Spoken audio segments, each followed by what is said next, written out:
I'd like to begin the adjudication test debate for Titech 2014. The motion for this round in this House was not punish high-ranking military officials who are publicly critical of the decisions of the elected politicians. Now I call upon Prime Minister to speak on the motion which stands in her name.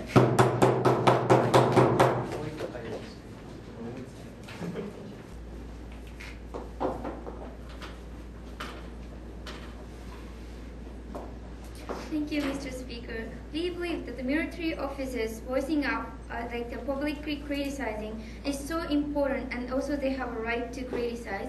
That is why we stand on the government side. So today I'm going to talk about two things. First of all, why even the military officials also have a right to criticize the official decision of the elected politicians. And second of all, why after taking this proposal, these kind of the voicing out is so necessary for the better decision making, especially for the military affairs, and the better discourse and better decision making is actually made. But before that, let me define some models. So we think that the publicly criticizing means that both for the policy on the social welfare or so on, and also on the military affairs. For example, like the decisions on the budget for military, or the how many soldiers they actually provide, or the whether or not the invading they actually do the invading or not. Okay, and we think that after taking this proposal, not punishing means that not punishing the criminal code. Yes. Do you believe civil servants in general have a right to criticize what the government is doing? Okay, so we think that the civil servant and the military officers are very, very different in terms of, because we think that the military officers, even though they belong to the national government, we think that these kind of people's the nation's decision will actually change their life, or that the result of the decision directly affecting their life, because they have a high possibility of dying because of the result of the decision. So we think that they are totally different. Okay, moving on to the first argument, why the military officers are justified to criticize. So we think that basically the government, everyone should have the right to criticize the government, because the government or also the politicians exist for the people's well-being, and if the decision is not good, they have a right to voice out to the public, and they have a right to publicly criticizing. So we think the freedom of expression is so fundamentally supported for everyone, and also we think why the military officers uniquely have a right. So we think that even though they belong to the national army, uniquely these kind of military officers, the government's decision, as I said, directly affect their interests. For example, because one just a small decision can have a high possibility of they kill their lives, because military officers are sacrifice their life, and higher and higher than civil servants have a possibility to die because of the decision. And even though we think that these kind of people accept after accepting the result and enter the military, even though these kind of situations, they have a right to criticize. That is why we think that they are justified to criticize.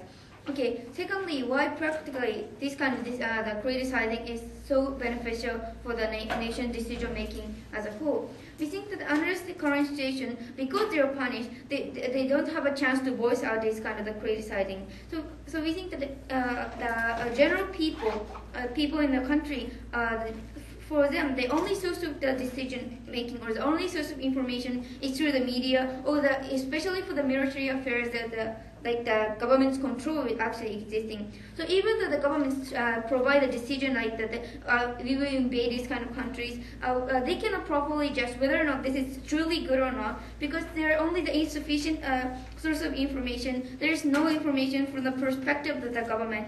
Even though the military officers think this is a bad thing, they cannot voice out. So we think that in judging whether or not this is a good or bad, there's only the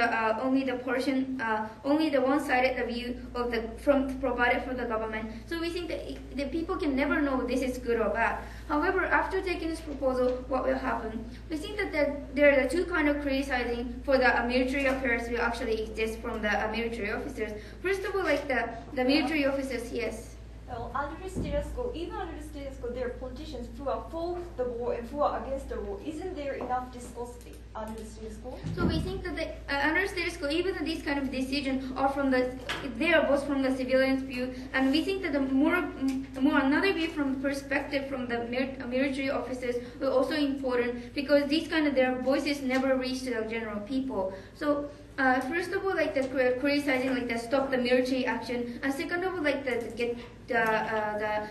criticizing to get more support for the military officer military. First of all, like the first case is like the military, the government actually decide to invade this kind of country, but the military officers actually criticize this kind of decision, like that it is so unrealistic that considering the money or these kind of people, the situation, it is so unrealistic that they should stop this kind of action, or this is provide no good result or that kind of thing. And second, criticizing is like to criticize so that they can get more support for the military action, because like for example, like they increase more officers or increase the more number of troops or that kind of thing, so that they can do good for the invasion or that kind of thing. So we think that this kind of voicing out is so important, because the government have a structurally tendency to neglect this kind of people's opinion. First of all, because like these kind of civilians are not familiar with the military officers, the special affairs. So because of only the international relationship, only the information on the budget. So like because they are shortage of the budget, the civil servants have a tendency of cut the budget of the military, so that they don't consider how much money we actually need or that kind of thing. Or from the internal conflict between the party, if the military military defense part is so weak that they can get only small part of the budget, or only they can provide armed forces. So we think in these cases the military officers voicing out is so necessary, so that these kind of the voicing out will actually reach the public, and public will also think that these kind of people may be necessary even though they didn't notice beforehand. And this kind of discourse is actually changed so that they change the government's decision making. And we think that this kind of thing is important, because without this kind of information, the true and more various information, they can actually cannot change the government. And we think that this is not so biased, because the public can actually judge properly. So that is why we think that this kind of criticizing is so important for the decision making. That's why we propose things here.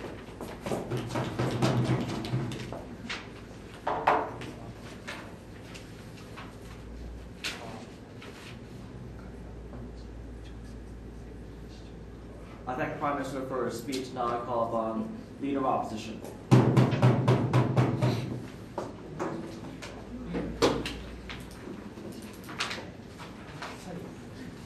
Good afternoon, ladies and gentlemen, Mr. Speaker. Please don't do a judge test with drinking Coca-Cola and eating potato chips. I know what you're doing in front of the computer, because that's what I'm always doing when I do a judge test. Mr. Speaker, ladies and gentlemen, the military, Ministry of Defense, has an inherent motives to expand the military or demand a larger budget for the weaponries or military powers. If we consider this, state is the better actor, because the state has a capability to make a comprehensive judgment over the politics of the current situation. We don't believe the military have a right to criticize government, as they are the part of civil servants in exactly the same way as other civil servants are. To that extent, we are happy to oppose the motion before it has to. As a leader of opposition, I'm going to use three arguments. First of all, the nature of civil servants and extent of liability, extent of acceptability of what they are allowed to do. Second of all, I'm going to analyze the nature of military and defense of military, Ministry of Defense. Third of all, how this sort of punishment is necessary to rectify structural power imbalance between military and politicians. Our model is very simple. When we say punish, that's going to be decided by martial courts or courts, and then the punishment will be proportionate to the kinds of criticism that high-ranking military officials make. For example, just like a case of McCarthy, if those high-ranking military officials just make some sort of a critical statement, then we're going to just fire them. If high-ranking military officials leak, let's say, classified information to the public, in that case, we are happy to imprison them. then the punishment will be proportionate to the kind of the critical criticism that these kinds of people make. Let's move on to the first argument. Before that, 3 rebuttals. I'm going to rebut to the previous speaker from 3 perspectives. One, what's the difference between other civil servants and militaries, high-ranking military officials? The answer from that side of the house, to my point of information, is how much the result of a decision affect the public can be a criteria or standard to differentiate civil servants. If that's the case, then all ministries have strong impact over the public, whether it's education or whether it's finance or whether it's Ministry of Law, Mr. Speaker. We don't know why the Ministry of Defense or the security is the overwhelming interest over any other different types of interests that exist in the public. Second rebuttal. My question is, are high-ranking military officials capable of making rational critique in the first place? Because that's the premise of her case. Mr. Speaker, ladies and gentlemen, militaries or military officials make decisions, preoccupied with their own interests. We don't believe they have a capability to look at things from different perspectives. But on the other hand, the government, as a political party, has a capability to comprehensively examine the multidimensional interests in the public sphere. Government is not only preoccupied with the military interest or security interests. They have motives to consider other types of interests too. To that extent, we believe government will be better actor rather than high-ranking military officials who have motives to consider their own interests. My third question: is the critical discourse in the status quo sufficient? Mr. Speaker, ladies and gentlemen, her benefit is that critical discourse under their paradigm will be better off rather than status quo. But we don't believe that's an exclusive benefit on their side of the house. Even in the status quo, the opponent political parties have motives or incentive to criticize what the state is doing so far. Media outlets also have incentive to broadcast critical or sensational or provocative information against what the state or ruling political parties are doing in many countries. We don't believe that sort of discourse benefit is exclusive on their side of the house. Moving on to the first argument, nature of civil servants. What we say on this side of the house is that civil servants have no right to engage any sort of political movements as one they are hired by public. Their salary is paid by tax, and then they are supposed to make a proxy decision on the behalf of the public. It's same as an employee and employer sort of a relationship. We don't believe, to that extent, the civil servants have a right to say anything political. More than that, high-ranking officials need to represent public interest as all the other soldiers follow the order of the officials. To that extent, when the high-ranking officials say something, that naturally spread within the organization. To that extent, the higher-ranking people uniquely have moral or legal liability to represent public interest. Let's apply this principle to the military. That's my second argument. Let's analyze the nature of military. Militaries have a unique... sorry, I will take you now. Okay, are those public officials sent to the battleground and their lives will be directly threatened?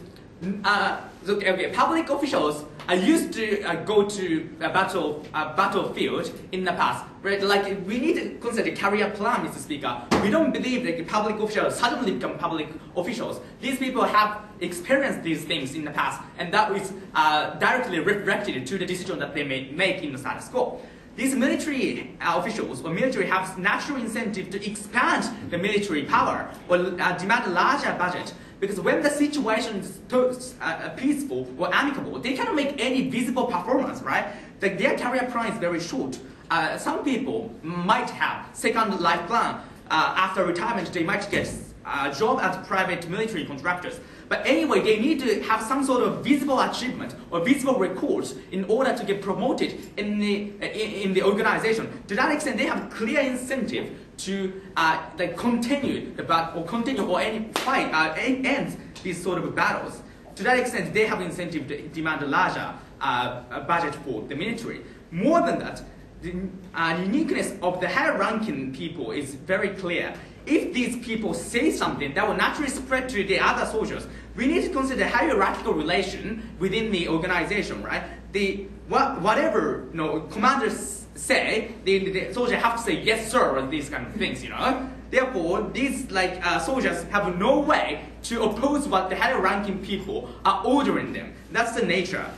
Mr. Speaker, when the General MacArthur tried to use atomic bomb in order to win the warfare in the Korea War, Truman ordered him not to use that. Then General MacArthur publicly opposed that. Then he was fired. What we say from this example is, the general or commanders are just considered one particular interest, that's to win the war, to efficiently prosecute the war. They have no incentives or capability to consider other types of interests comprehensively. To that extent, the state is much superior actor to make that sort of public decision. We don't believe, subjective judgments made by individual officials are anyway better for society. To that extent, we are happy to oppose the motion. Thank you.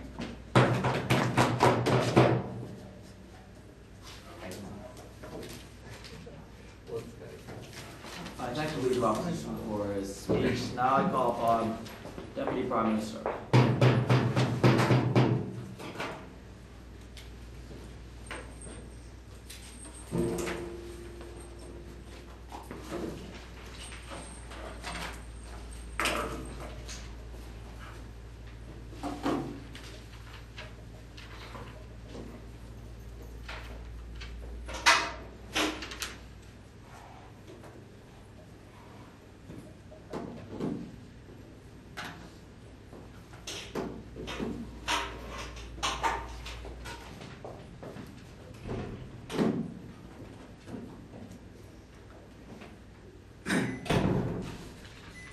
Mr. Speaker, I'm going to talk about three issues, integrating my rebuttal and substantive. Firstly, whether or not this deserves punishment, and secondly, whether or not this speech is necessary for the public discourse and military strategy, and thirdly, what's going to be the effect of this proposal on the public discourse. So let's go on to my first point, which is about whether or not this deserves punishment. Now, the general claim coming from their first point is that the public servants should not be allowed to speak against the government because they should be representatives, they should be serving the public interest. But we also told you from the Prime Minister, which was not particularly responded to, that freedom of speech is extremely important, constitutionally guaranteed in the liberal states for every single citizen. And therefore, when we have these two conflicting necessities, we have to analyze the unique circumstance of the military. And we told you from the Prime Minister, we see a unique vulnerability in regards to their positions, and therefore they should be allowed to speak against the government. Now, to the extent that other public officials are not allowed to speak against the government, we say two things. Firstly, if the principle we are providing similarly applies for these cases, we are not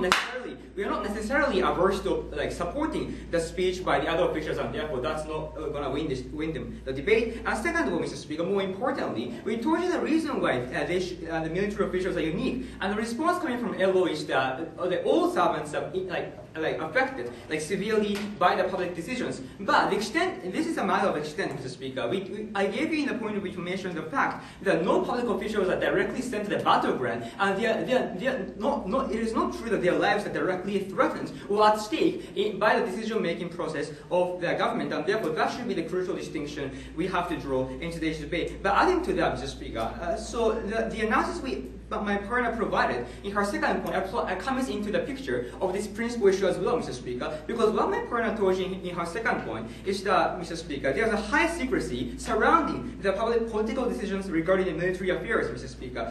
For example, when the U.S. invaded in Iraq, very few citizens doubted the accuracy or the correctness of information regarding the existence of weapons of mass destruction, Mr. Speaker. Furthermore, there are things like classified information which are held exclusively at the hands of the state. These facts show, Mr. Speaker, that we cannot have a check in the public eye for those military affairs and decision-making process in that issue. And therefore, given that this secrecy, given that there cannot be a proper counter discourse provided in the a public avenue, we think military themselves on their own should be allowed to speak against the public decisions if they are, for example, exposed, if they're exposed to the danger unnecessarily or in an improper manner, and that should be the reason why they should be allowed to speak to break this kind of vulnerability. So my second issue is about how in the status quo, there's insufficiency and how we need this kind of speech in terms of public discourse and decision-making process. Now, what we say is that what my partner already provided to you is that there's a special reason why, Mr. Speaker, we need the speech by the military officials on their own. Now, there are three reasons why. Firstly, Mr. Speaker, Speaker. So I'm going to elaborate more. First of all, political decision is not always correct. The reason why General McChrystal criticized Obama is because there were insufficient scale and number of troops on the ground, Mr. Speaker, and therefore,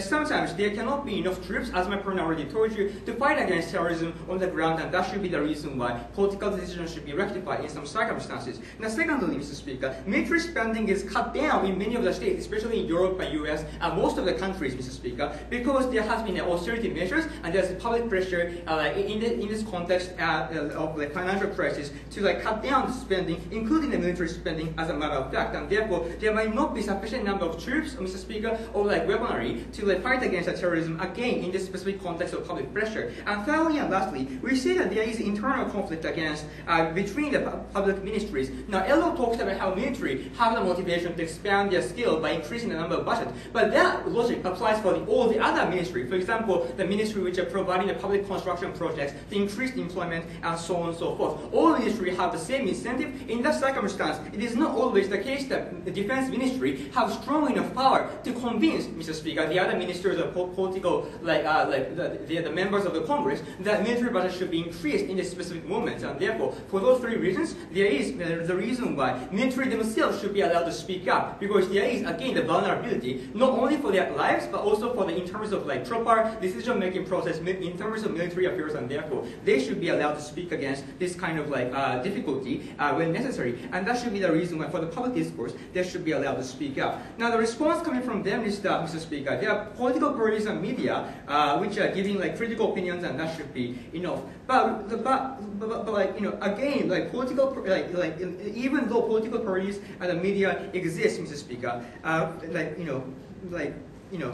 basically, the decision-making are done by the executive official, for example, the president, in terms of the United States. And we told you all the reason why those executive and administrative branch are not always, Mr. Speaker, sufficient and adequate actor to single-handedly make decisions, excluding the opinions of the military officials themselves. And therefore, Mr. Speaker, because they are the primary actor, but those primary actors are not always adequate decision maker, exclusively or single-handedly, we think criticism by the military themselves or on their own is necessary, and therefore that should be allowed. So my third issue is about my third issue, which is going to respond to the rest of the material, is about what's going to happen in the after plan. Because all of their harm rests on the idea that there will be public discourse will be swayed one-sidedly by the opinions of those military officials. For example, he talks about how the opinions naturally spread to the lower echelon of those military branches. But what I want to say is that for several reasons, there will be a more balanced discourse, not distorted ones, in the after plan. Now, first of all, even in Ops case, they are going to allow the opinions which are supportive toward the government, and therefore, Mr. Speaker, there will obviously be a balanced discourse between those supportive opinions and the critical opinions, and we don't see how there will be sway, there will be a huge amount of sway by those critical opinions only. But second of all, the beauty of our proposal is that in the after plan, uniquely, there will be more leeway for those people who are supportive to the government to express their opinions, because there will be more attention, Mr. Speaker, drawn to the opinions as well when they reply back against those critical opinions provided by the high-ranking military officials such as General McChrystal. And therefore, obviously, there will be more avenue and attention which are given to them to reply back against those critical opinions which are produced in the after plan. And therefore, more in the after plan, there will be a balanced discourse, and that is going to be good. Now, he talked about the example like Truman and General MacArthur, but we are not talking about military specifically ordering their subordinates to conduct certain activities, right? Obviously, Mr. Speaker, speech is going to be reflected into the exact political decision first of all, and the political decision is the one which those military people have to support, have to abide by, and therefore, as long as political decision, Mr. Speaker, have to be made for them to act, Mr. Speaker, and we are not specifically talking about ordering, Mr. Speaker, to the subordinates. That's sort of how it is not going to materialize. For all those reasons, we are ever so proud to propose.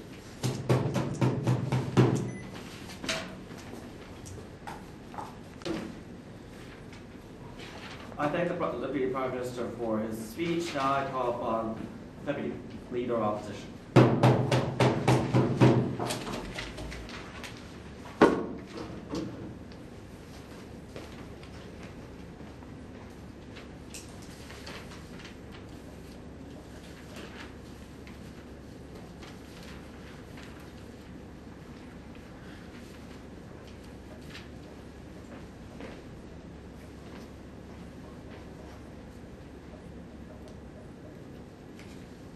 Mr. Speaker, those like high-ranking officials often have a very myopic view of the world because they are engaging in the war. They are engaging in the war against terrorism. What they are seeing is only the enemies and the win in the future.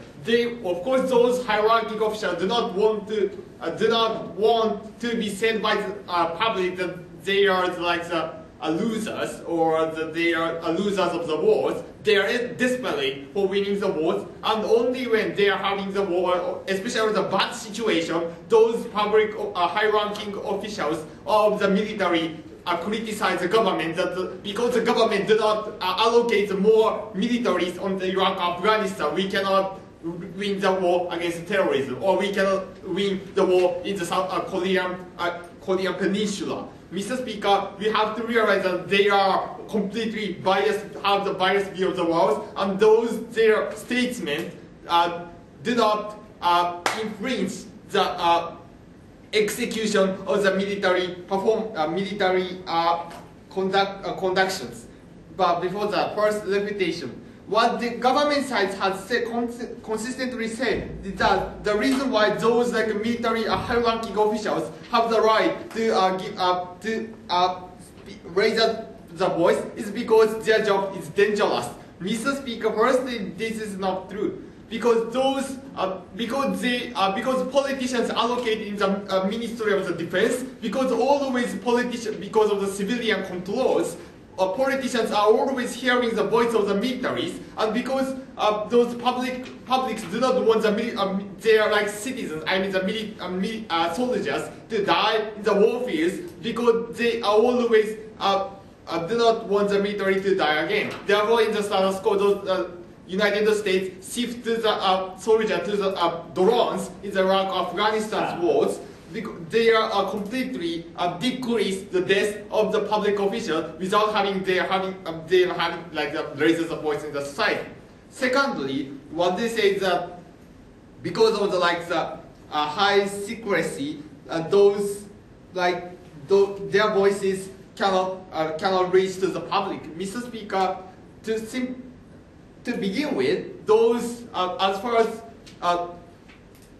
because the information which can be opened towards the society is already open in the status quo, and even after the proposal, the military officials do not reveal the classified information which is secret in their organizations. The information revealed in the society would not change, Mr. Speaker. Therefore, those like the high accurate information, what they are talking about, will never occur. Therefore, even in the status quo, even though the fight against the terrorism, they are saying that the budget of the military expenditure is decreasing.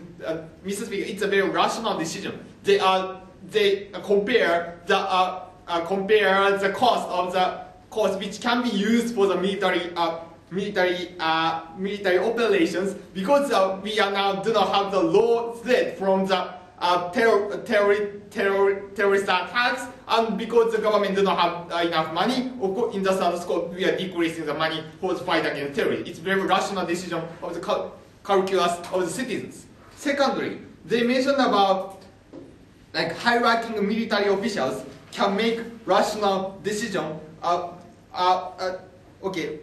Firstly, we constantly say that they have a very myopic view of the war. What they are saying that they are desperate for winning the war. They are having more budgets in order to have high performance, or they have to need the visible performance when they are in the seats of the high-ranking military office. And what they say is it's fine. The government side said in the last result the citizens make a decision. No, Mr. Speaker, we have to realize that the military offense is a military organization. It's a system of the hierarchy. Mr. Speaker, when the high-ranking military officers say that because Barack Obama did not allocate the soldiers in the Iraq Afghanistan war, we are now having we are losing our fellows are killed by the terrorists. If the high-ranking official says the low-ranking soldiers say again that yes, the official what the boss is saying is true, and those compliments are widely spreading when it comes to the case of the McChrystal-McCarthy's cases in the Iraq-Afghanistan war, or MacArthur's case of the Korean Peninsula's war. Those complaints, because those publicly criticism by their boss can directly influence towards the psychologies of the lower officials, because those lower officials are not allowed to oppose toward what the high-ranking officials said. Those complaints can make impossible for the military organizations to succeed to execute the military operations, and because of that, citizens' rational decisions cannot be fulfilled, and therefore Barack Obama couldn't retreat their militaries on the Iraq-Afghanistan war, even though the citizens want Barack Obama to retreat the soldiers immediately. They cannot do that. Yes. Okay, if you're a general, is saying that we need more troops to fight against the terrorism, don't you think that is going to rather increase the morale and performance of their subordinates since they, while still fighting seriously in those on the ground? The real problem is that what our side consistently told you, that how the journalists or those the politicians which deal with the military operations reveal the information, the citizens think that those retreat of the military soldiers should be done immediately because of those kind of statements of hierarchy officials. Those military organization would fall into the dysfunctioning and malfunctioning, and those decisions can be distorted. That, of course, Barack Obama have to allocate more soldiers, even though the citizens do not want him to do that. Therefore, Barack Obama fires the generals, and he succeed in retreat the military officials because he keeps the status quo. For those reasons, we beg to oppose.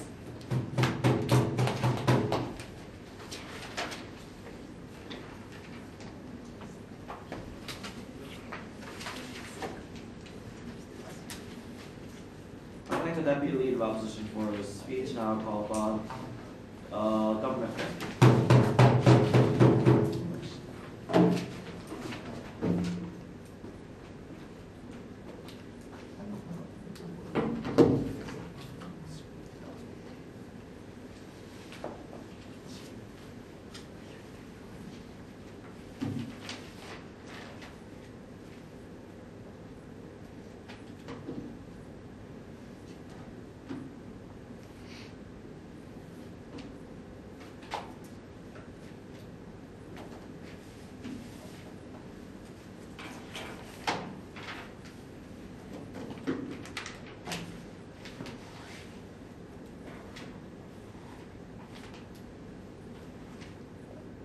Mr. Speaker, three points that I want to make to summarize today's debate. Firstly, I'm going to analyze the principle about freedom of speech, and secondly, I'm going to talk about the discourse under their model, and thirdly, I'm going to analyze the discourse under our model. So firstly, in terms of freedom of speech. We told you two things in terms of freedom of speech. Firstly, the military should have the right to decide their own fate, because war is about their life, whether they should fight to take the risk to fight the war, to take the risk of their life. And we think that this kind of thing should be decided by the military, and this is totally different with the case of public servant. And secondly, we told you that the military should have, the citizens should have the right to know about what kind of know the information and know what is the opinion of high-ranking officials, because they are the one who can understand better, who have the information. They are the one who know that how much weapons is needed. They are the one who actually know the how much troops we should send to the military, we should send to the war. And we think that this kind of things can never be achieved because in their model, because the politicians and like the media cannot have those kind of comprehensive information in order to fight those kind to fight those kind of war that is necessary. And we think that citizens have the right to decide that, because they are sending their family members to the war. They have the right to know how much weapons should be sent to them. And we think that this is the principle, and we stand for on today's debate. And the only response coming from their side house is about some kind of public servants. We think that this is completely different cases, because public servants don't actually, need to sacrifice their need to put their life into risk in order to if they don't have the counter opinion. And also we think that war is a very large thing that can affect a lot of people's life, and this kind of thing make the information become more and discourse more important than those kind of selfishness and selfish that they are supporting.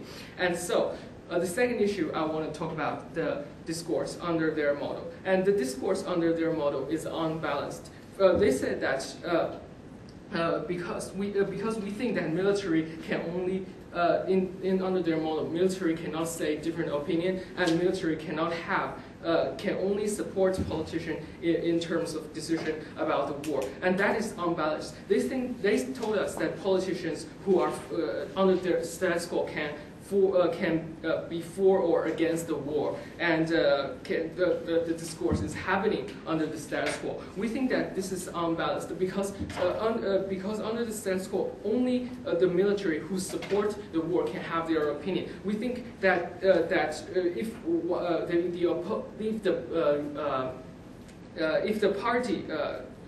Barack Obama is against the war and the opposing party is for the war, and the general can only support the military can only support those politicians and can only support Barack Obama, but not against that. We think that that is why the discussion in the status quo is unbalanced. And secondly, we said that those kind of military's opinion is necessary because they have the unique information about how much weapon is necessary. They have the information of how much money should be given to the military, and those kind of unique information, which is not cannot be acquired by those kind of opposing party and so forth. And we think that this is very necessary, and we can have a better discourse after taking this plan.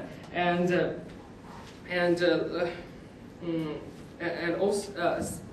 lastly, I want to talk about the discourse under our model. Why it is better under our model? They told us that military only consider themselves, and their motive is biased. The military's motive is biased. We think that, firstly, it is okay for people to have biased opinion and have that kind of opinion to be discussed at the first place. We think that even if the military have biased motive, doesn't necessarily mean that their motive is going to become the thing that they want to do is going to be achieved. We just have those kind of issues to be discussed at the first place, and we think that under our model, counter discourse would happen. For example, we think that after taking this plan, some military can have the opinion against the politician, but also some kind of other military officials can have the opinion against for the politician. We think that military can. What we are supporting is that military can participate in that discourse. It doesn't necessarily mean that military will do anything they can, because we think that even in the military, there are various kind of opinions. Doesn't necessarily mean it's just only one-sided. And also we think that military should have the right to to be selfish, because it is them that is taking the risk of losing their lives. They should have the right to consider about that. And also, they told us that military want to make visible achievement and so forth, and that's why they want a vast amount of military spending. And we think that they're achieved. First of all, we think that as I have already told you, that even if they want to have personal interest, it doesn't mean it is necessarily going to happen, because we only wanted them to have more discussion and more information to discussion, and that doesn't necessarily mean that their personal interest is not going to be criticized by other people and other media and so forth. And also we said that their achievement is actually fight good war and actually win the war and actually to protect the citizen, to fight the terrorists. Their achievement, their visible achievement, is actually connected to the interest of citizens. That is to say, we think it's actually a good thing. I thank the government whip speaker, and I'll call upon opposition whip speaker.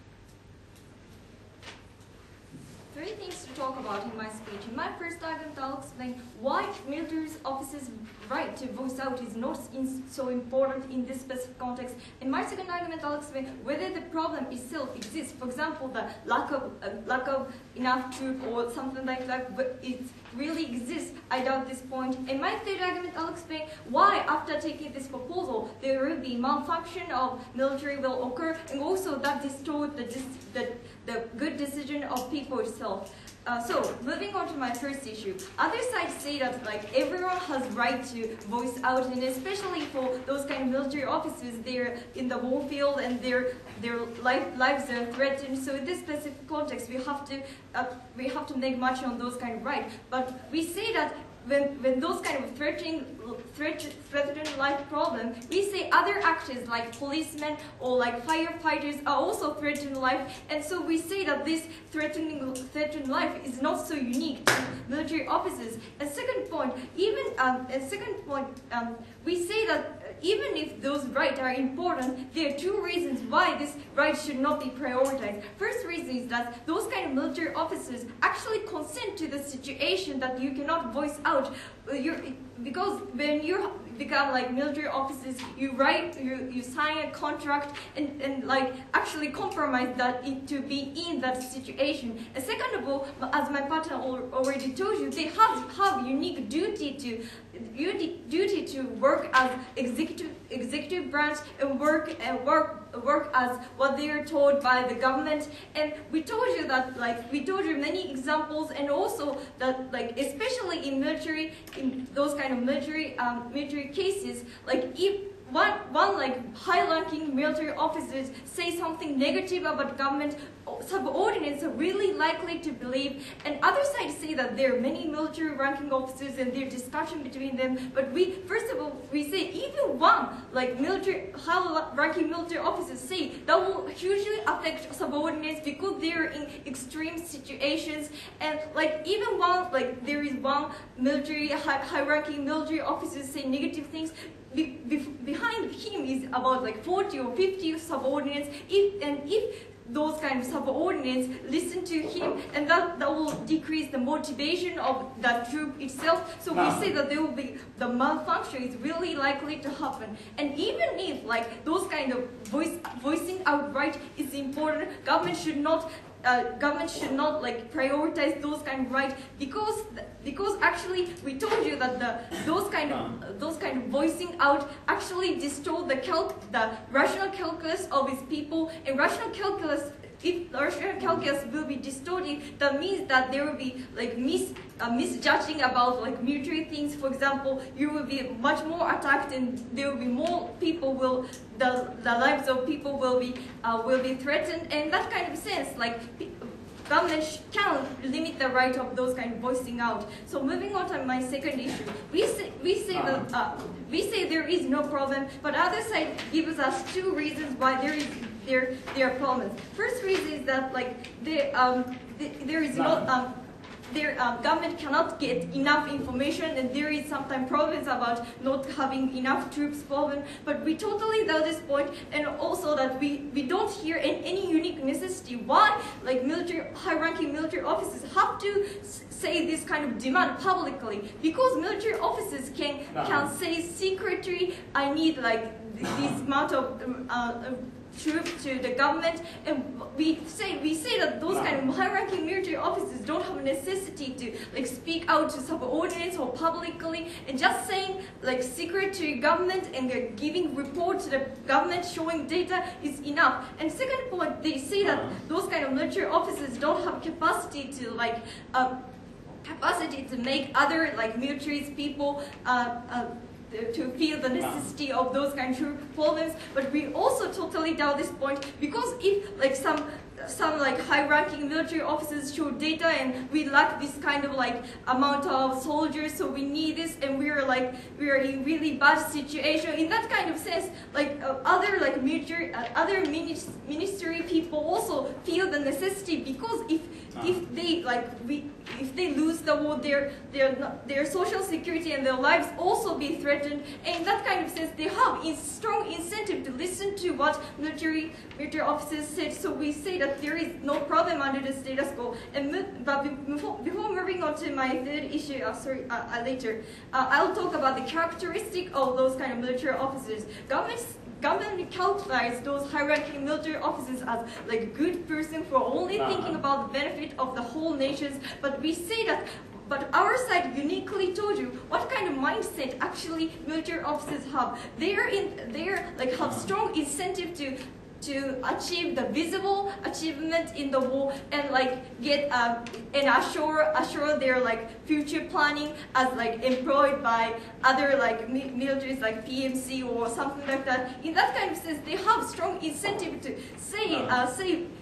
to like expand the like military soldiers. For example, the case about MacArthur, and he has strong incentive to like win the war and show their achievement. In that kind of sense, they said to the government that why don't we like drop a nuclear weapon to North Korea or other kind of things. So we say that they have strong.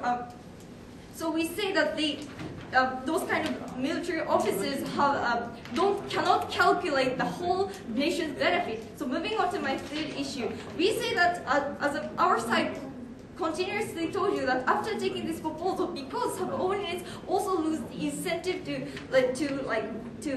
allow what the government say, they lose the incentive, and that leads to the like malfunctioning of military. And why is it so problematic? Because it means that will lead to the losing war, and like many lives were killed and many rapes might be conducted. So we say that this is totally damaging, and also we say that this also distorts the rational calculus of people, because what like military high-ranking officers saying seems reliable. So many people just listen to and like listen to, and that means that there will be like not best decision will be taken after this proposal, and there will be like too much early like withdrawal might be conducted, and too much attack on other side might be conducted, and that leads to the like less losing reputation. So for all these reasons, we beg to oppose.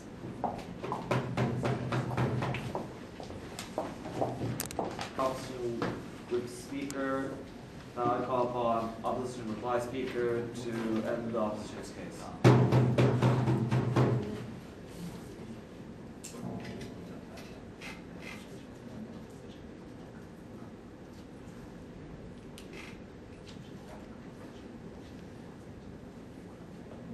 Thank you, Mr. Speaker. Again, firstly, I'm going to mention about the freedom of speech issues. Mr. Speaker, what the government side said is that because like the reason why those exceptionally those military hierarchical officials have the right to spread their voice in the public is because their job is dangerous. Mr. Speaker, firstly, their danger is mitigated because they can directly send their voice towards the government because the politicians are located in the military offices, because the citizens don't want them to die again, and because it is an informal choice for them to not to raise their voice in the public like other public servants. We think that they are not so different from the firefighters or police officers who also have dangers in their operations. But compared to that, our problem is that because of their distorted decision raised by their decisions, we have to pour into we have to give the severe burden for the citizens. Because like the Korea or Afghanistan or Vietnam War, because every time those like hierarchy officials do not want to retreat the militaries from the battlefields, if they because they are not allowed the government to do that, or citizens to do that, then we have to the citizens have to bear the burden. Only one military soldiers is $1 million a year in the battlefields. Those like even though the United States citizens say that we cannot bear the burdens for the military expenditure of the Iraq-Afghanistan war, because those constantly those generals in the Afghanistan or Iraq war say that we have to need more soldiers, and because of the Barack Obamas we are dying again, and the Barack Obamas have to hear the voice of those kind of military hierarchical officials. Those citizens have to bear the burden, so even though we are in the recession age or so forth, Mr. Speaker. Those this is a very high impact compared to our side of the house. Secondly, about the line which they are talking about, with what the government side has mentioned about it is fine for the military officials to raise the biased view, to show the biased view in the world because we have the counter discourse. Mr. Speaker, we say no, because those especially the military organizations, those organizations completely close a community because those hierarchy officials have strong authority in the communities. If those hierarchy officials like generals or Afghanistan wars criticize Barack Obama, those kind of ideas spread in those communities because everybody shares those kind of ideas. And I see like the Fox News media that those like low-ranking officials say that we agree with the notion of the officials say like Barack Obama's negligence, we are dying in the battlefields. Those kind of complaints spread leads to the sabotage on those kind of or the decrease the motives for the military officials to work strongly, especially on the battlefield. Those kinds of motivations is necessary as far as they are in the very strong under the pressure to be died, to be killed, or those that lowering the motivation is completely severe situation. Therefore, every time those like the administration fire the generals who criticize their administration to allocate the more soldiers or to let them to do launch like atomic bomb and so forth. Thirdly, about those as far as those they are asked by the citizens to keep the national security, they have the duty to fulfill those kinds of laws, and they should fulfill the laws as far as they are asked to and hired by the citizens. For those reasons, we beg to oppose. Thank the officer to reply speaker, and I'll call upon the government reply speaker to end the government case in this debate.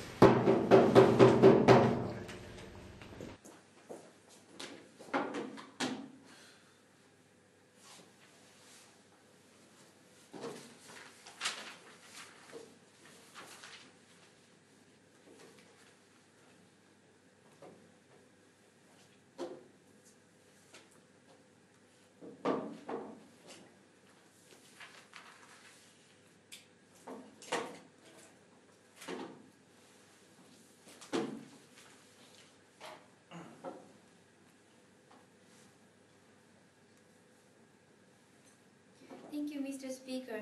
But the government side has clearly told you that the unique reason why military officers have a right and it is justified to criticize. And also we clearly told you that why under the current situation the the policy is not necessary and the criticizing is so important for the public discourse making, and why this is not swaying the people, but rather that it is so important discourse for the public. So the crucial failure of the state opposition side is that first of all, they ask for the justification. They say like that there is like same also the policeman or the firefighters. They cannot. This is the same case to military because they say like this is a threat to life or that kind of thing. And also they say like that consent is actually happening. So this is no problem. First of all, as they say like the policeman firefighter, we think that considering that the policy made to the policeman or firefighter, we can never say that these kind of policies is actually somewhat controversial or something that can one policy can be so threatened to life. This kind of thing is really unrealistic. However, consider the policies made to the made us for the military officers. This one small policy can actually kill the many soldiers. Or this is so controversial considering the fact that many parties are actually doing conflict over the military affairs. So we think that it is totally different case. And also we think that the consent is so important, and they say like that they made a consent so they can. But we never see that these kind of people are considering that fact that they automatically follow every decision made by the government. When there's a case like this kind of decision can actually lead to the killing many people, they also have a right to criticize because threatening to life is so devastating. Okay, so also what they say like that after taking this proposal, they say like that they're putting to the point of like the publicly criticizing. They say like they should secretly criticize or that kind of thing. However, if they privately say to the government and the government actually accept and they made a policy that is considering considering the demand of the military, they won't criticize in the first place. There's no necessity for them to actually criticize, right? Because under the current situation, they're punished so they cannot criticize, and also the public never noticed the fact that these kind of problems actually existing. That is why they have a strong necessity to criticize, right? However, so after taking this proposal, so we think that if the private is enough, they don't feel the necessity in the first place. However, they have a strong desire to criticize because the government have no incentive, because they try to put more focus on the budget or the conflict between the party or the civilians affairs. So we think that this kind of publicly criticizing is so important in terms of the listening to the voice of the military officers. So and also they say like what they feel is like that the mindset is like the military officers try to achieve the visible achievement, but my partner has already told you like that there are other ministries are also trying to achieve visible achievement, right? Like each ministry try to get each ministry try to get more budget for their own ministry and try to get more visible achievement uniquely to their ministry. So we think that this is same, and even though they do the visible achievement, they pursue the visible achievement cannot automatically result to the achievement, and also there is no unique to the military, and also they say like that there is a malfunction of the government. However, we clearly told you that for the POI like that, there is also the criticism like that. Requiring the increase the troop or the increase the soldier or increase the budget, how can we say that these kind of things can actually lead to the decrease the motivation of the government, right? So considering the spectrum of the criticizing, their motivation will never decrease. So we think that we told you the unique reason to criticize. We see this is we can take this motion. Thank you.